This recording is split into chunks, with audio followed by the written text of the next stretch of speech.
Everyone, आज हम पढ़ेंगे वोल्फ-किश्नर रिडक्शन।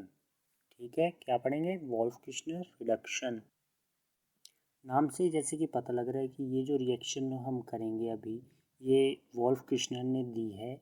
ठीक है, तो अब हम पहले तो इसको एल्केनॉल के केस में करेंगे, फिर हम इसको एसीटोफिनोन के केस में करेंगे। ठीक है, इस रिएक्शन में हम हाइड्रोजन का यूज़ करेंगे एसीटोन के साथ। तो रिएक्शन में हम कोई एसीटोन ले रहे हैं, CH3C double bond O CH3 plus hydrogen NH2 ठीक है, हम इसको ऐसे भी लिख सकते हैं NH2NH2। ठीक है, तो ये हमें देता है, देखिए यहाँ पे है हमारे पास H2 और ये इस ऑक्सीजन के साथ रिएक्ट करके यहाँ से रिमूव कर देगा वाटर और हमें मिल जाएगा। अगर हम मैकेनिज़्म करें तो तब हम इसका बहुत यूज़ करेंगे, और अगर डायरेक्ट हमें निकालना हो तो इसका हम डायरेक्ट जब निकालेंगे तो ये हमें डायरेक्ट देगा, ये एल्केनॉन है कोई, और ये हमें देगा वोल्फ-किश्नर रिएक्शन में जब हम इसकी रिएक्शन करेंगे हाइड्रोजन के साथ तो ये हमें देगा एक एल्केन। ठीक है, यहाँ पे हमारे पास कितने कार्बन हैं? 1 2 3। तो जो हमारे पास एल्केन बनेगा वो भी उतने ही कार्बन एटम का बनेगा। ठीक है, तो हमारे पास जो आएगा वो होगा CH3 CH2 CH3। ठीक है, अब बात आती है इसके मैकेनिज़्म की।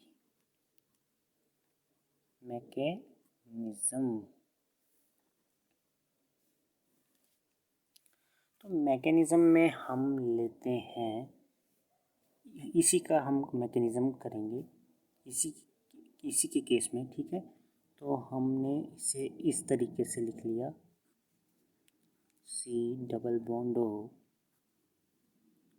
CH3 plus hydrogen H2N NH2। तो इसमें ये H2 इसके ऑक्सीजन एटम के साथ रिएक्ट करके वाटर का रिमूवल हो जाएगा, रिमूवल ऑफ वाटर। फिर हमारे पास क्या बचता है? ये CH3C डबल बॉन्ड, ये N और ये जितना भी पार्ट बचे ये यहाँ पे आ जाएगा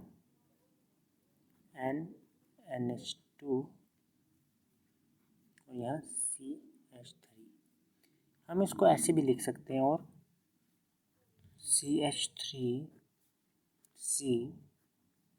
CH3 double bond N single bond N H and H। अब ये फर्दर रिएक्ट करेगा OH नेगेटिव के साथ। ठीक है, तो ये जब OH नेगेटिव के साथ रिएक्ट करेगा तो ये N जो है इसके साथ 2 हाइड्रोजन एटम लगे, तो ये इनमें से एक हाइड्रोजन एटम के साथ रिएक्ट करेगा। सपोज मैं इसको इसके साथ करवा रहा हूँ, तो ये क्या करेगा, यहाँ से रिमूवल ऑफ वाटर हो जाएगा, वाटर निकल जाएगा और हमारे पास आ जाएगा CH3 डबल बॉन्ड NH।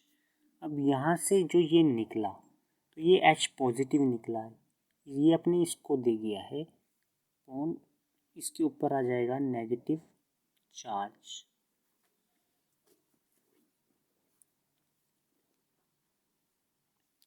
अब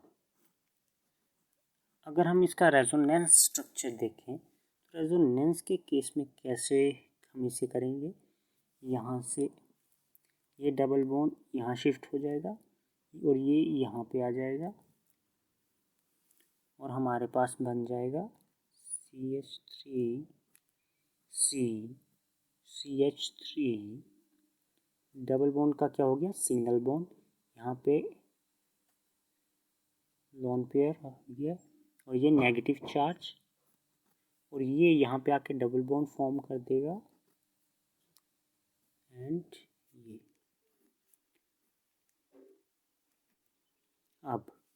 ये अब हम इसको रिएक्ट करेंगे वाटर के साथ H2O और इसको हम कैसे लिख सकते हैं H positive and OH negative, ठीक है, ये OH नेगेटिव इस तरह से। अब यहाँ कार्बन के ऊपर नेगेटिव चार्ज और ये H के ऊपर पॉजिटिव, नेगेटिव पॉजिटिव, ये हाइड्रोजन जो है ये यहाँ पे आ जाएगा CH3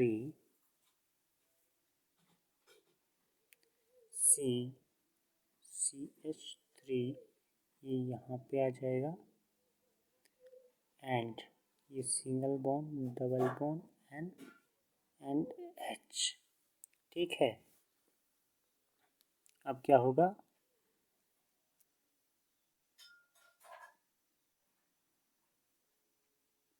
और ये OH वैसे ही रह जाएगा। अब यहाँ पे ऐड होगा OH नेगेटिव, ठीक है, और ये OH नेगेटिव इस H के साथ रिएक्ट कर जाएगा और क्या रिमूव हो जाएगा वाटर,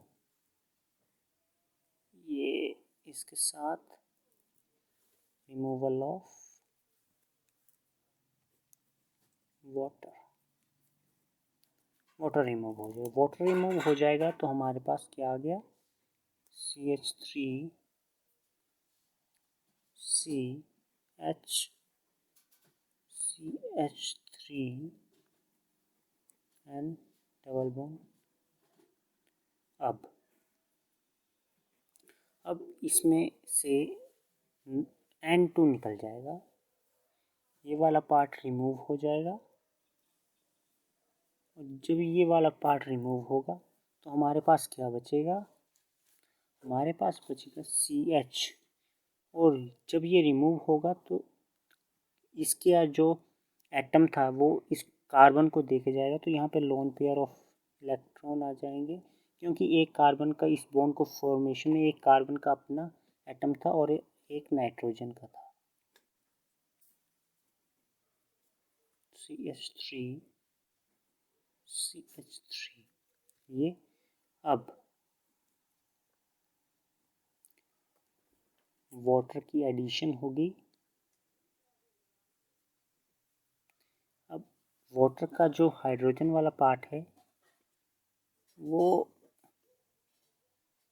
इस कार्बन के साथ आके अटैच हो जाएगा, इस कार्बन के साथ आके अटैच हो जाएगा और क्या फॉर्म कर देगा, फॉर्मेशन ऑफ CH3 और इसको हम ऐसे भी लिख सकते हैं CH3CH2CH3।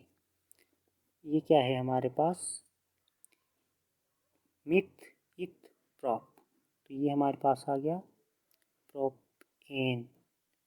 तो हमने देखा जब हमने इथ मिथ प्रॉप, तो ये क्या है प्रोपेन नॉन, तो जब हमने प्रोपेनॉन का हाइड्राजीन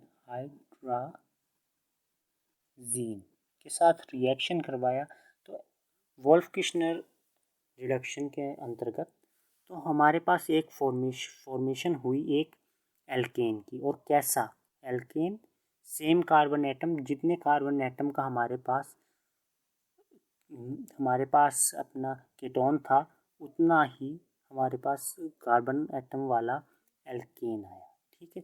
देखिए यहाँ पे 1 2 3 कार्बन थे तो हमारे जो फाइनल आंसर आया उसमें भी 3 कार्बन ही थे, तो हम ऐसे बोल सकते हैं कि वोल्फ किश्नर रिडक्शन के अंदर हम जितने कार्बन एटम वाला कीटोन लेते हैं उतना ही कार्बन एटम हमारा जो एल्केन फॉर्म होता है उसमें होंगे।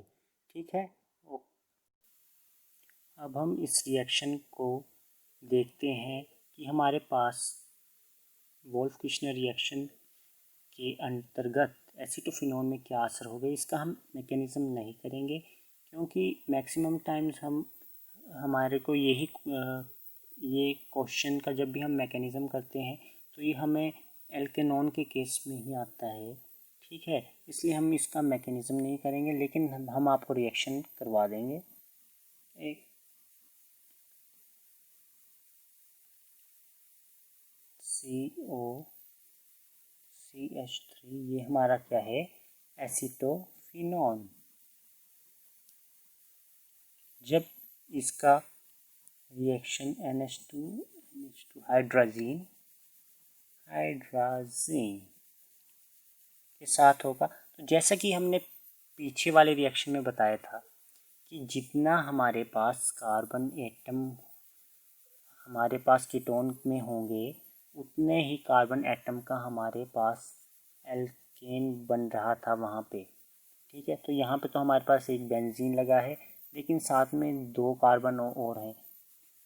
ठीक है, तो अब यहाँ पे जो होगा तो यहाँ पे भी उतने वाला ही हमारे मतलब उतने ही हाइड्रोजन लगेंगे और यहाँ पे एसीटोफिनोन की जगह हमारे पास फॉर्मेशन होगी इथाइल बेंजीन की। तो यहाँ CH2 CH3 ये क्या है, इथाइल बेंजीन। ठीक है, तो हमने क्या देखा, वोल्फ किश्नर रिडक्शन में जितने हमारे पास रिएक्टेंट में हमारे पास कार्बन एटम थे उतने ही हमारे प्रोडक्ट फॉर्मेशन में कार्बन एटम प्रेजेंट हो रहे हैं। तो इतना हम इससे समझिए। फिर इसका इम्पोर्टेंस इसकी है कि वोल्फ किश्नर रिडक्शन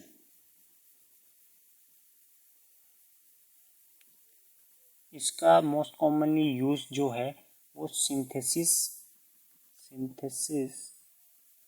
ऑफ किसकी सिंथेसिस, एल्काइल बेंजीन्स। जो हमारे एल्काइल बेंजीन्स होते हैं उनकी सिंथेसिस के काम आता है। लेकिन कैसे एल्काइल बेंजीन्स जो जिनमें हो कंटेनिंग स्ट्रेट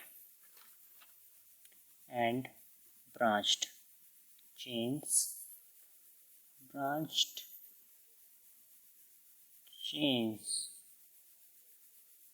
ठीक है, तो हमने क्या देखा कि वोल्फ किश्नर रिडक्शन की मेन इम्पोर्टेंस क्या है कि इस रिएक्शन का वाइड यूज़ किया जाता है for synthesis of alkyl benzenes containing straight chain and branched. Straight chain यानी सीधी चेन या ब्रांचिंग में हो, जैसे हम ले लेते हैं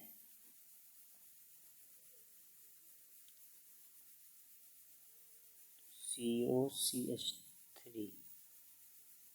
तो ये हमारे पास कैसी थी, ये एक स्ट्रेट चेन का एग्जांपल है। और अगर हमारे पास मान लीजिए कोई और है, ये ऐसे इसकी ब्रांचिंग हो गई, तो ये हमारे पास ब्रांच चेन का एग्जांपल है। तो synthesis of alkyl benzenes containing branched और स्ट्रेट चेन में वोल्फ किश्नर रिडक्शन का बहुत यूज़ किया जाता है।